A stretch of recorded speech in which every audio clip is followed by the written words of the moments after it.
감사합니다. 오늘은요 함께 부모 공경 하나님 사랑이라는 제목의 말씀을 가지고 오늘 2주일날 함께 은혜 받기를 원합니다.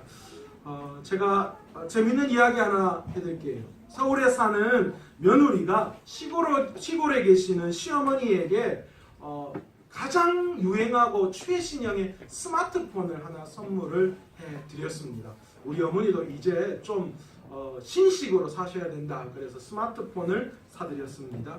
그리고는 이 며느리가 처음 받은 이 스마트폰에 이 문자를 멋지게 쓴다고 어머니 오래오래 사세요 이렇게 문자를 써서 넣는다고 하는 것이 그만 잘못 써가지고 어머니 오래오래 사네요 그렇게 써서 보내버리고 말았습니다. 시어머니와 며느리가 한동안요 이것 때문에 대화가 끊어졌고, 그리고 며느리는 시어머니에게 사과한다고 쩔쩔맸다고 합니다. 별거 아니에요, 그죠?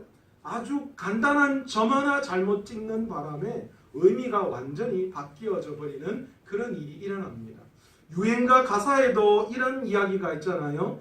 님이라는 글자에 점 하나만 찍으면 남이 되어 돌아간 사람, 그런 이야기가 있잖아요. 받침 하나, 점 하나, 그 하나가 하늘과 땅 차이예요. 여러분에게 있어서 그 점 하나, 그 받침 하나는 어떤 행동일까요? 여러분의 그 점 하나, 그 받침 하나의 행동에 우리 부모님들은 상처를 받기도 하고 엄청나게 행복을 느끼기도 한다라는 사실 우리가 잘 알아야 합니다. 저희 아버지가 대장암 이제 말기 판정을 받으시고요. 마지막 하나님의 부르심을 받는 그런 시간만 남겨놓을 때였어요. 가정에서, 병원에서 더 이상 있으실 필요가 없다. 가족과 함께 좀 행복한 시간을 보냈으면 좋겠다. 그렇게 해서 집에 와 계셨는데 마지막 때니까 거의 식사도 못 하시고 전혀 힘도 없으셔서 누워 계시는 그런 상황이었습니다. 아버지는 포항에 계셨고 저는 사역을 대구에서 했기 때문에 대구에 있었는데 어느 날 늦은 시간 사역을 끝마치고 아버지가 생각나서 아버지가 계시는 포항으로 달려갔습니다. 이미 아주 좀 늦은 시간이라서 아버지는 좀 주무시고 계셨고, 그래서 아버지가 계시는 그 방에 들어가서 제가 아버지를 물끄러미 쳐다보면서 아버지 등에 손을 넣어서 이렇게 쓱 쓰다듬어 드렸어요. 그러면서 등을 좀 마사지해 드렸어요. 그리고 돌아왔는데 나중에 어머니께서 그런 이야기를 하시더라고요. 야야, 그때 아버지가 이야기하는데 그날 네가 와서 그 아버지의 등을 이렇게 만져주는데 아버지가 그런 생각이 들었대. 예수님이 찾아오셔서 자기 등을 만지는 것 같은 느낌이 들었다. 그 이야기를 하시더라. 그런 이야기 하시더라고요. 제가 그 이야기를 듣고 난 다음에 얼마나 후회했는지 몰라요. 도대체 그것이 뭐라고? 아버지 등 쓰다듬어 드리고 아버지 등 좀 만져드리는 게 그게 무슨 어려운 일이라고? 제가 그렇게 아버지가 아들이 등 쓰다듬는 걸 보시고 예수님이 오셔서 내 등을 만지는 것 같다라는 그런 느낌을 받으셨다는데, 그러면 실컷 가서 내가 좀 아버지 등 좀 만져드리고 위로해 드릴 건데 라는 그런 후회가 많이 밀려왔습니다. 그런데 제가 부모가 되고 난 다음에 자녀 때문에 한번 크게 아픈 적이 있었습니다. 그게 언제였냐면 저희 딸이 트램볼린을 타다가 다쳤을 때가 있었습니다. 스카이 방방이라고 그러죠. 그냥 이렇게 봉봉 뛰는 봉봉이라고도 하는데요. 아이들과 함께 거기 가서 이렇게 놀았는데 글쎄 거기에서 이렇게 붕 뛰다가 내려왔는데 이 무릎이 돌아가 버렸어요. 그래서 그 아이들은 이 근육이 강하고 뼈가 약하대요. 그래서 무릎 있는 그쪽에 뼈가 뜯겨져 나가 버렸어요. 근육이 끊어지는 거 십자인대는 이게 끊어진 게 뼈가 떨어져 나가 버렸거든요. 병원에 갔더니만 의사가 하는 이야기가 이 무릎 쪽은 성장판하고 너무 관련되어 있는 것이라서 어떻게 될지 모르겠다. 수술이 굉장히 까다롭겠다. 그리고 수술 받고 난 다음에 과연 그 성장판이 제대로 작용할지 그것도 의문이다. 두고 봐야 알겠다. 계속해서 부정적인 이야기만 하는 거예요. 수술 날짜를 잡고 그날 금요철야예요. 참석해서 기도를 하는데 악소리도 안 나더라고요. 그렇게 주여 하나님이라고 불렀던 그 이야기도 아예 나오지도 않더라고요. 원망과 억울함 이런 게 아니라요. 제발 살려달라고. 제발 아이가 성장하는데 문제가 되지 않도록 해달라고 그런 마음을 담아서 다급하게 기도해야 되는데 그 기도 소리마저도 안 나오더라고요. 수술이 끝나고 의사 선생님이 나왔습니다. 수술은 잘 됐다고 하더라고요. 아마도 문제가 없을 것 같은데 그런데 의사들 그러잖아요. 마지막까지 괜찮다 이렇게 하지 않고 자기가 빠져나올 곳은 이렇게 찾아놓잖아요. 수술은 잘 됐다. 그러니까 경과는 좀 두고 봐야 하지만 문제되지 않지 않겠나 그런 이야기를 하시고 그렇게 돌아갔습니다. 수술실에서 나오는 딸 아이를 봤습니다. 안도하는 마음도 잠시 아이가 아프다고 우는데요. 그도 못 봐주겠더라고요. 차라리 내가 아픈 게 낫지. 저거 아프다고 울먹이는데 제 마음이 다 무너져 내리는 것 같았습니다. 여러분 아세요? 우리 모두가 이런 부모님, 우리 부모님에게 우리 모두가 다 이런 소중한 자녀였음을 우리는 알아야 합니다. 그렇기 때문에 우리는 효도해야 합니다. 세상에서도 효도라는 이야기를 하는데 성경도 이 부분에 대해서는 동일하게 이야기하고 있습니다. 오늘 성경은요, 바울이 그리스도와 교회처럼 신비한 연합 관계를 이루는 몇 가지를 설명하고 있어요. 5장에서 첫 번째 부부 사이에 있어서 아내와 남편에 대한 관계를 이야기하면서 그리스도와 교회가 그리스도에게 하듯 복종하고 또 그리스도께서 교회에게 하듯 사랑하라 그렇게 부부 사이의 관계를 이야기했어요. 그리고 또 가족 관계에 있어서 부부 사이와 동일하게 이야기하는 자녀와 부모 사이의 관계에서도 이야기를 하고 있는데 그것이 오늘 본문의 내용입니다. 성경은 오늘 본문을 통하여 부모와 자식 관계에 있어서 뭐라고 말씀하느냐? 상호 순종하고 순종해야 한다 그렇게 권면하고 있습니다. 바울은 오늘 말씀을 통해서 자녀가 부모를 순종해야 될 이유가 무엇인지를 말하고 있습니다. 그런데 그 순종을 이야기하면서 우리에게 특별히 단어 하나를 붙입니다. 주 안에서 순종해야 한다 그렇게 이야기합니다. 자녀가 부모에 대한 순종이 주 안에서 이루어져야 된다라는 말을 우리는 어떻게 해석하는 것이 옳은 해석일까요? 먼저 부모를 순종하라는 계명을 하나님께서 주셨기 때문에 우리는 그것을 순종해야 된다라고 해석해야 합니다. 우리는 하나님께 순종해야 하는 사람들입니다. 이것은 변함이 없습니다. 그런데 우리가 알아야 할 것이 있습니다. 하나님께서 우리에게 육신의 부모님을 우리에게 허락해 주셨다라는 거예요.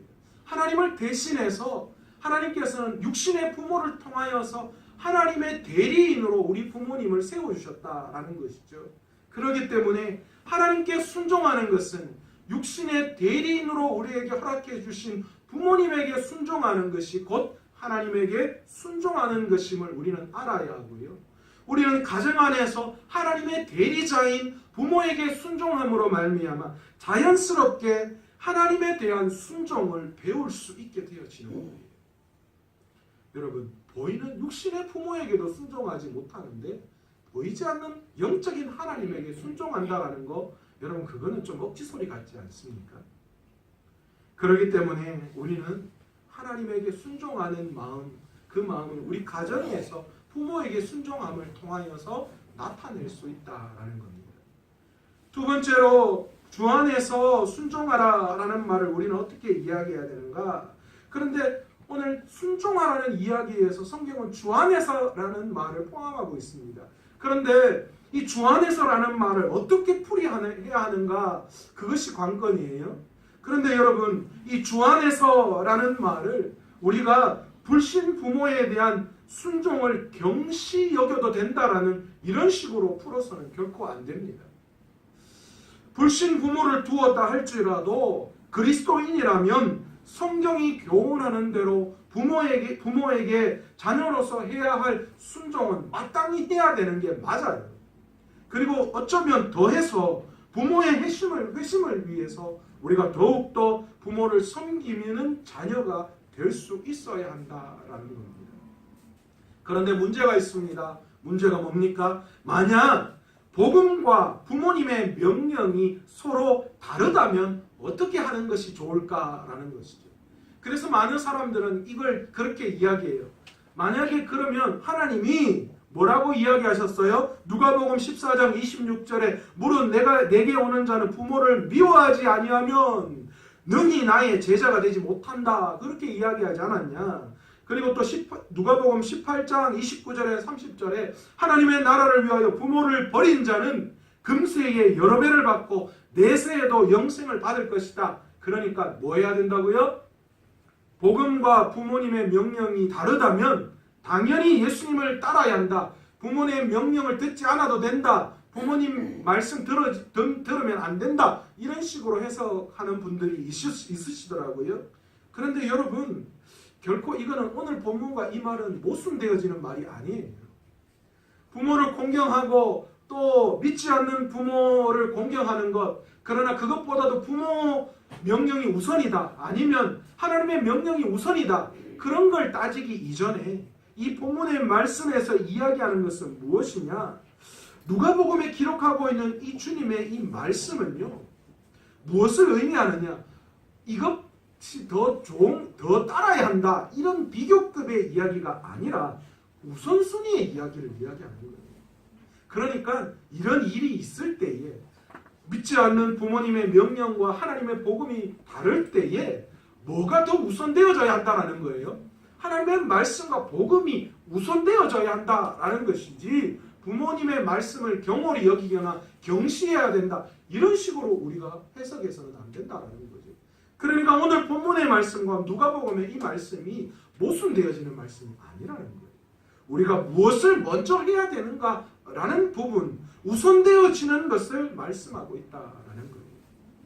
그러니 부모의 반대를 무릅쓰고 복음을 받아들인 자녀가 부모에 대한 불순의 죄를 짓는 것이 아니라는 거예요. 반대로 또한 부모의 말씀에 순종하라 하셨기 때문에 복음을 포기해야 한다라는 것도, 이것도 말씀에 맞지 않는 것이다라는 것이죠. 그러면서 두 번째로 바울이 이 부모와 자녀에 관해 관계에 대해서 말하면서 이야기하는 게 있는데, 바로 오늘 2절의 말씀, 내 아버지와 어머니를 공경하라, 그렇게 말씀하고 있다는 것입니다. 이것이 약속 있는 첫 계명이다, 그렇게 말씀하죠. 바울은 신명기 5장 16절에 있는 10계명 중에서 제5계명을 가지고 와서 부모 공경의 당위성을 강조하고 있습니다. 신명기의 말씀은 너는 내 하나님 여호와께서 명령한 대로 내 부모를 공경하라. 그리하면 내 하나님 여호와가 내게 준 땅에서 내 생명이 길고 복을 누리리라. 그렇게 말씀하신 이 축복의 말씀을 그대로 바울이 구약을 인용해서 가지고 와서 이 부모 공경의 필요성에 대해서 그렇게 강조를 하고 있습니다. 여기에서 오늘 본문을 헬라어 번역으로 하면 이렇게 될 수 있습니다. 티마, 톰, 페테라, 수, 카이텐, 메테라, 헤테스.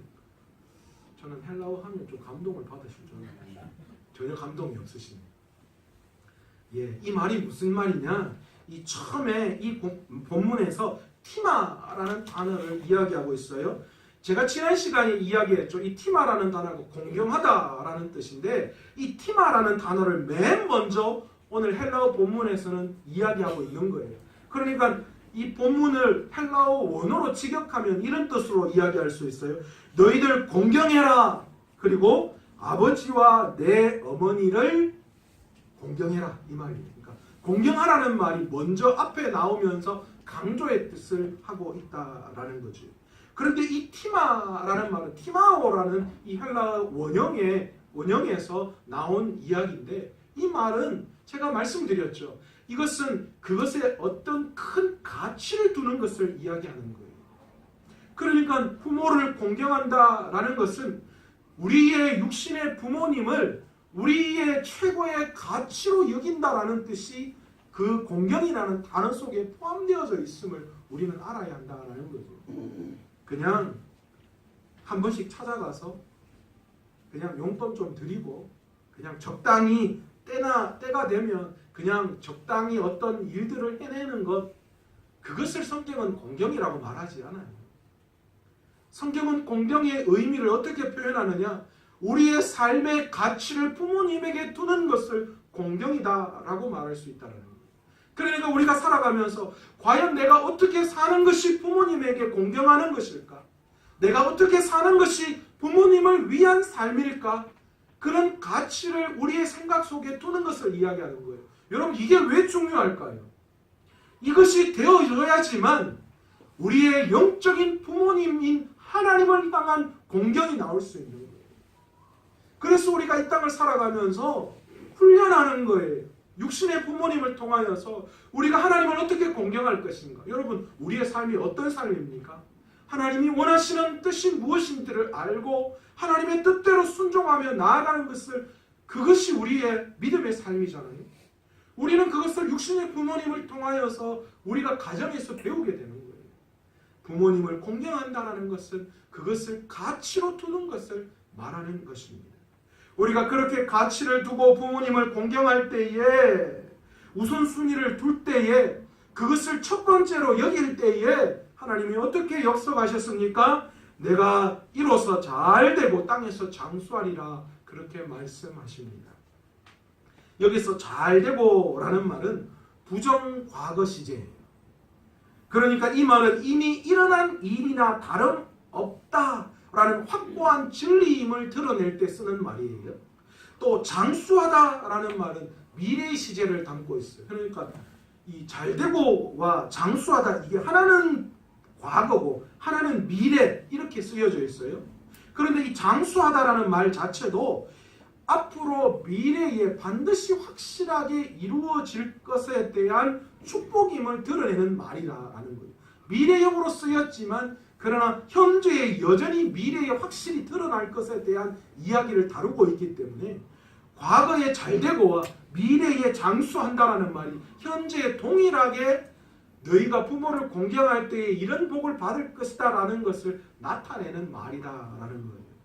그런데 여러분, 그렇습니까? 여러분, 우리 주위를 한번 봅시다. 정말 부모님에게 잘 공경하면 장수하고 땅에서 잘 됩니까? 아멘도 없고 아니다는 말도 못하고 그렇습니다. 우리가 볼 때 사실 저분은 부모를 정말 잘 공경하는 것 같은데 정말 어렵게 힘들게 사시는 분도 있고요. 어떤 경우에는 단명하시는 분도 있어요. 그래서 어떤 학자들은 이 본문을 해석할 때에 이 본문은 개인에 대한 약속이 아니라 그냥 일반적으로 적용되어지는 약속이다라는 거예요. 그러니까 반드시 개인 한 사람 한 사람에게 일어나는 것이 아니라 그냥 일반적으로 그렇게 될 거야 라고 보편적으로 이야기하는 축복이다라는 거예요. 또 어떤 분은 그런 이야기를 하더라고요.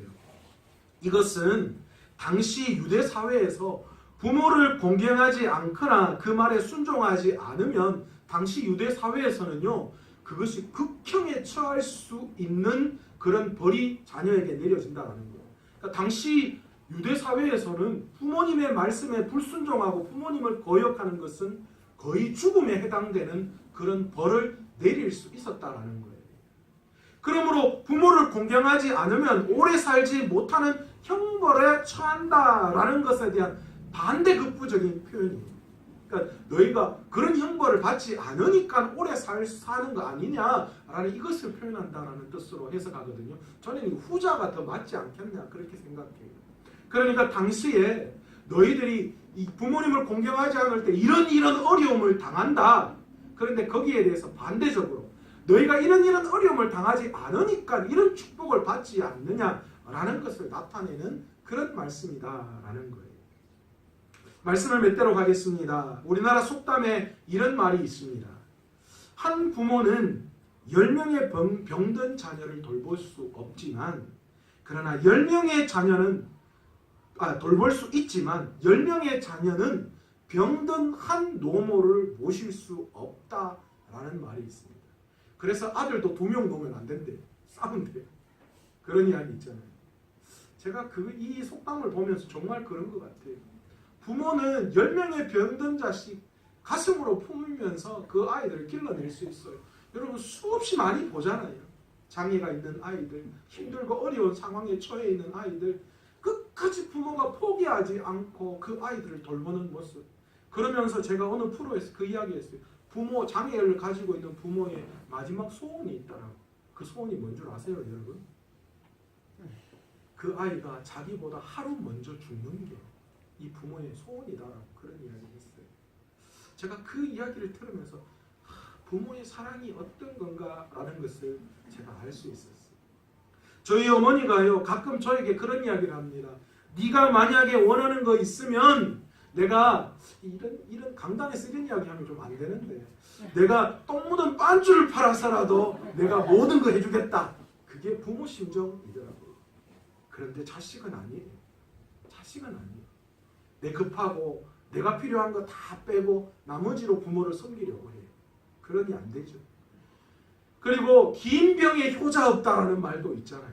부모님이 아프다 보면 처음은 잘할 수 있지만 그러나 시간이 지나면 지날수록 점점 부모가 귀찮아지고 힘들어지는 그런 모습을 보입니다. 요즘은 부모가 아프면 다 어디로 보내요? 네, 요양원 보내는 게 맞대요. 근데 저도 그런 것 같아요. 그 가정 그것들을 통해서 다 깨어지는 거 참 그런 모습을 볼 때 너무너무 안타깝더라고요. 그러나 우리 마음속에 생각해야 할 게 있어요. 우리 부모님은 우리를 그렇게 사랑한다 그래요. 그런데 여러분 이 사랑이 무엇으로 더 나아가야 합니다. 뭐 나아가야 합니까? 우리 하나님이 우리를 이렇게 사랑하신다. 영적인 하나님께서도 우리는 때로는 하나님을 저버릴 때도 있고 우리는 때로는 하나님의 말씀에 불순종하고 하나님을 원망하고 불평할 때도 있지만 그러나 끊임없이 하나님은 우리를 기다려주시고 우리에게 인내해 주시고 우리에게 사랑을 베풀어 주시는 분이시다라는 것입니다. 그 하나님의 사랑을 하나님께서는 육신의 부모를 통하여 대리인으로 세우셔서 그 가정을 통하여 하나님 사랑이 무엇인가를 배우게 하셨다라는 거예요. 그리고 그 속에서 하나님의 사랑을 깨닫고 하나님을 존경하고 하나님을 공경하고 하나님의 말씀에 순종을 배우도록 하셨다라는 겁니다. 오늘 이 시간 부모의 사랑은 하나님으로부터 내려오는 사랑임을 알고 하나님께서는 우리 부모님을 보이지 않는 하나님을 대신해서 우리에게 보내주신 분임을 인정하고 그분의 말씀을 순종할 수 있는 저와 여러분 되시기를 간절히 축원합니다. 그리고 우리 부모님을 공경합시다. 말뿐인 그냥 잠깐 와서 찾아뵙고 용돈 드리고 이런 것으로 부모에게 다 했다는 그런 생각 가지지 말고요. 우리의 삶의 가치를 부모에게 두고 그 부모님을 위해서 살아갈 때에 그것이 공경임을 깨닫고 바로 그 공경의 삶을 부모님에게 드리고 또 그 공경을 하나님 앞에 올려드릴 수 있는 저와 여러분 되시기를 간절히 축원합니다. 그럴 때 우리 주님께서 이 땅에서도 잘 되고 장수하는 축복을 우리에게 허락해 주실 줄로 믿습니다. 부모님의 말씀에 순종하고 공경하는 것을 통하여 마지막으로 하나님의 말씀에 순종하고 그분을 공경하는 법을 배울 수 있는 저와 여러분 되시기를 간절히 축원합니다. 오늘 이 시간 말씀을 생각하시면서 한번 기도하며 나아가기를 원합니다. 기도할 때 주님 그렇습니다. 육신의 부모님들 저희들에게 허락해 주셨는데 이제는 이미 떠나고 계시지 않는 분도 있고 또 때로는 우리가 부족하고 연약하여서 그분을 외면하며 살아갈 때도 있었고 때로는 이제 머리 좀 컸다고 부모님이 때로는 귀찮고 그런 여러 가지 생각들 들 때가 많았습니다. 그러나 우리 하나님은 그런 부모님을 하나님의 대리인으로 주셨고 그 대리인을 통하여서 우리가 하나님의 사랑을 깨달아 왔음을 우리가 다시 한번 알게 하여 주셔서 오늘 이 시간 이 어버이 주일을 맞이하여서 그 육신의 부모님을 하나님의 말씀 명령대로 순종하며 또 공경하며 나아갈 수 있는 저희들에게 도와주시고 또 무엇보다도 그 부모님의 사랑을 통하여서 하나님을 사랑하는 그 사랑을 배울 수 있는 저희들 될 수 있도록 해달라고 주여 한번 간절히 부르갑심하여 기도합니다. 주여 아버지 하나님 감사합니다.